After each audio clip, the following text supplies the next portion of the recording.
তো hello' friends, আমি সদায় যেনেকৈ আইফোনৰ ষ্টকবিলাক বনাই থাকোঁ। তো আজি আমি পোনপ্ৰথমে আমাৰ কিছুমান এণ্ড্ৰইডৰ ষ্টক আহিছে, তো আমি দেখাব খোজোঁ। আমাৰ তাত আছে Vivo' T1 5G। Vivo' T1 5G চাওকচোন, ধুনীয়া কণ্ডিশ্যনৰ 8GB ৰেম 128GB ষ্ট'ৰেজৰ সৈতে।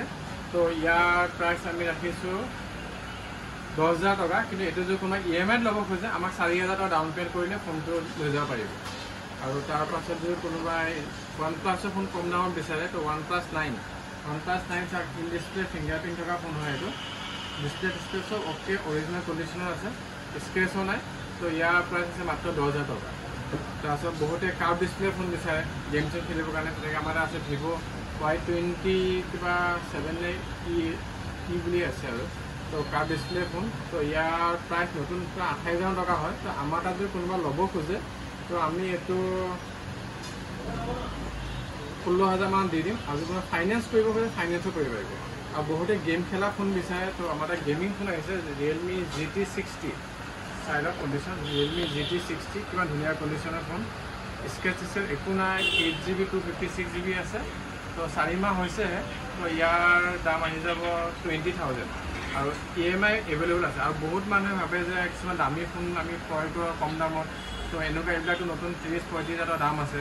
তো এইবিলাক ফোন যে আমাৰ তাত আধাতকৈ অলপ বেছি আহি যায়, যেনেকৈ 30,000 ফোনটো আমাৰ তাত 20,000 বা 21,000 আহি যায়। তো এইবিলাক তোমাৰ EMIত ল'লে ল'ব পাৰিব। এইবিলাক EMI ল'ব গ'লে 6,000-7,000 টকা দিলে EMI হৈ যায়। আমাৰ তাত অকল এণ্ড্ৰইড বুলি নহয়, এণ্ড্ৰইড আইফোন চব ফাইনেন্স এভেইলেবল আছে। কোনোবা যদি ল'ব খোজে, আমাৰ দোকান আহিব পাৰিব। দোকানৰ এড্ৰেছটো কৈ দিওঁ, মৰিগাঁও ভুৰবান্ধা ষ্টেণ্ড নিয়েৰ LIC অফিচৰ ওচৰত। অকল আমাৰ এণ্ড্ৰইড বুলি নহয়, আইফোন যদি কোনোবা ইউজাৰ আছে আইফোনো ল'ব, তেনে আমাৰ দেখা দিওঁ এইপিনে আইফোন নহয়। তো আমাৰ তাত বহুত আইফোনো আছে, সেইবিলাক আইফোন গোটেইবিলাক মডেল পাব। আমাৰ তাত আইফোনৰ 13, 14, 12, 11, 13 Pro Max, 15 চব এভেইলেবল আছে। কিন্তু কেতিয়াবা কিছুমান ষ্টক এটা যদি নাইকিয়া হৈ যায়, আমাৰ তাত কোনোবা ছেকেণ্ড হেণ্ড ফোন যদি EMI কৰিব খোজে, আমাৰ দোকানত ল'ব পাৰিব।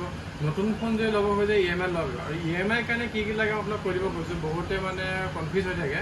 তো আপোনাৰ আধাৰ কাৰ্ডটো লাগিব, পান কাৰ্ডটো লাগিব, বেংক পাছবুক, ATM নহ'বা ফোনপে গুগল পে থাকিলে EMI এভেইলেবল হৈ যায়। আৰু EMIত ল'বৰ কাৰণে হ'লে মেক্সিমাম আপোনালোকে 40% ডাউন পে'মেণ্ট আমাক দিব লগা হয়। তো কোনোবাই যে ছেকেণ্ড হেণ্ড ফোন বা নতুন ফোন যিয়ে ল'ব খোজে, তো আমাৰ তাত এভেইলেবল আছে। আইফোনৰ পৰা এণ্ড্ৰইড সম্পূৰ্ণ ষ্টক আছে। তো আপোনালোকে কম দামত নিব পাৰিব। আৰু ডিছক্ৰিপশ্যনত নম্বৰ দিয়া থাকিব, আমাক কণ্টেক্ট কৰিব।